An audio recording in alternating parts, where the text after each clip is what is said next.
just so. Oh. So, So ciao. long, farewell. Buongiorno. So, my first question is for Emma. In the comics, your character, especially his destiny, her destiny, symbolized the loss of his innocence.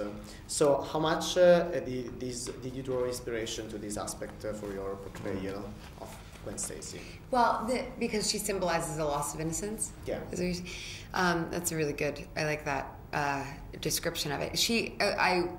I've been, I think she symbolizes purity in a lot of ways in her life.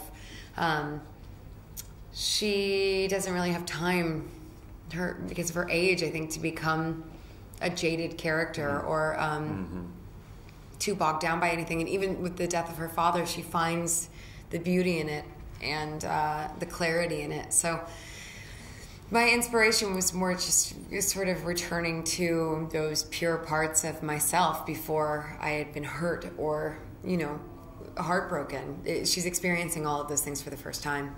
So it was amazing to get to kind of return to that feeling. Thanks. And Mark, you feel the movie with cool references to the Spider-Man universe. So how much is this strategically inspired to the Marvel Studios way to do things? Well, I think they've done some really wonderful things. I think that there's something fun for fans of the comics to know that there's another fan behind the camera, and whenever we have an opportunity to fill out the little dark spaces, the corners with some reference or an idea that we might tease out in other movies, I think it's a way to measure the enthusiasm that's out there. I mean, at the beginning of the movie, all these people were talking about the Sinister Six, and that really invigorated something for us. We didn't know how powerful, how curious people were about that, and so it was a fun thing to learn from the audience. And I think it helps the world feel richer. If you acknowledge like Alistair Smythe or Felicia or all these different characters that sort of emerge from the background. Yeah. And do you think the producers are planning an expanded universe just like Marvel Studios? I think knowing the Sinister Six. And more nuanced and amazing than anything. It's totally original. I don't know what you're talking about. But I think the Spider-Man universe, if you read the Spider-Man comic books, there's so many characters like Venom or the Sinister Six or Carnage even who have deserve or warrant movies in their own right.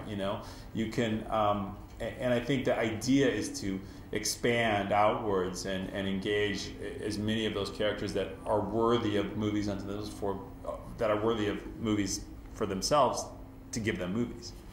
And a technical question for Mark. You filmed the first movie in digital 3D. I remember one of your first tweets about this second movie was about you filming with film, practical.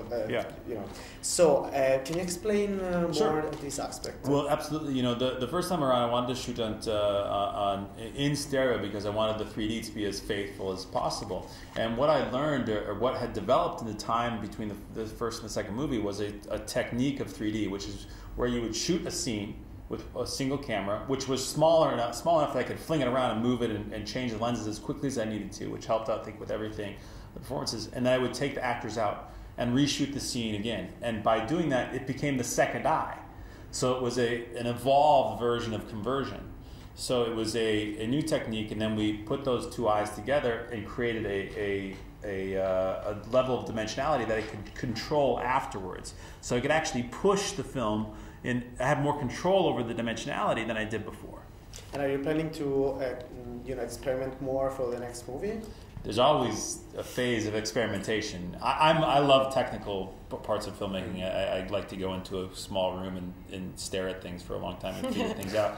That's weird, but it's true. And that's one of the fun things I like about filmmaking is I get to have this like wonderful emotional things that move me, and then I get to work with another part of my brain in different ways, and it's why filmmaking is so friggin' fun.